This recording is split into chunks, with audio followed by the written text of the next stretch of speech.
If you thought cosmetics were a straightforward product, think again. There are plenty of shocking secrets cosmetic companies keep to themselves. Get ready to give our video a big thumbs up once your eyes have been opened to the truth.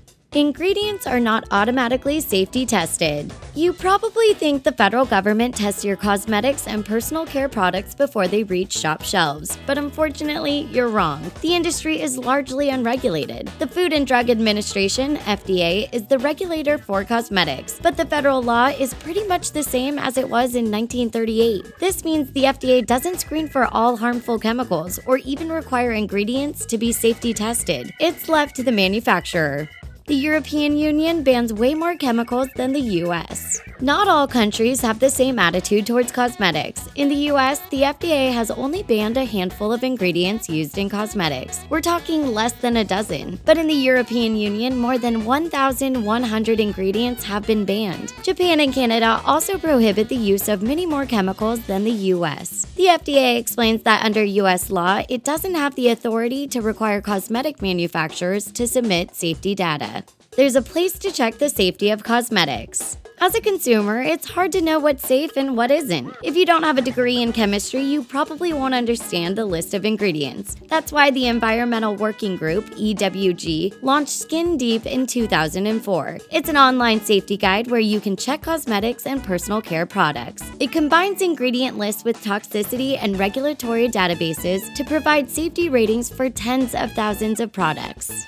Be wary of the word fragrance. You might see the word fragrance in a list of ingredients and think nothing of it, but cosmetic companies are allowed to use this generic word instead of listing the exact chemicals that go into making their secret formulas smell nice. The EWG and the Campaign for Safe Cosmetics Research found an average of 14 chemicals in 17 name brand fragrance products. And guess what? Not one of them was listed on the label. Unscented and fragrance-free are not the same. It makes sense to buy cosmetics that don't contain fragrance. After all, fragrances are in the top 5 allergens, and they can contain hormone disruptors. But don't be fooled by the wording. You might see the word unscented on a product and assume this means it contains no scent, as in no fragrance. But unscented products may actually contain masking fragrances to cover other chemicals' odors. EWG found many unscented products list fragrance in their ingredients. Organic does not equal safe. When you see the word organic on a cosmetic, you probably assume that means it meets government standards. You're not alone. A survey conducted by the Federal Trade Commission and the U.S. Department of Agriculture found that many consumers think so too. But it's not the case. There are regulations in place for using the word organic when cosmetics are made from farm products, but there is no federal standard for cosmetics made from chemicals. And there are plenty of organic cosmetics that the EWG rated poorly on its Skin Deep scale.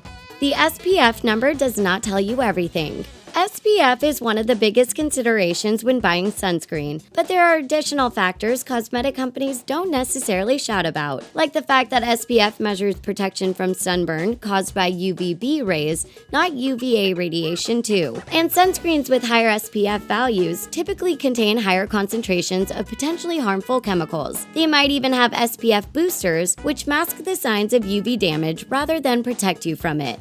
Certain claims are just marketing. When you see terms like hypoallergenic or detoxifying, you figure there's some scientific proof behind the claim, but it's more about marketing and less about science. Words like non-comedogenic, renewing, and purifying are what marketers use to help sell products. They don't necessarily relate to the formula itself, as there aren't any requirements or testing guidelines that govern the use of words like these.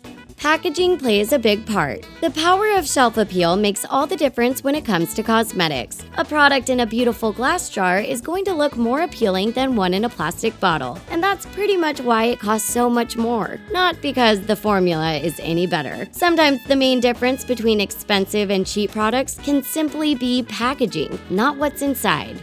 Designer and drugstore products aren't always that different. The cost of a product plays a big part in how effective we think it must be. Surely a designer brand's expensive cosmetics are much better than cheap drugstore alternatives. Well, that's not always the case. In fact, they can be much more alike than you'd ever believe. Certain cosmetic manufacturers use very similar formulas to make high-end and drugstore products.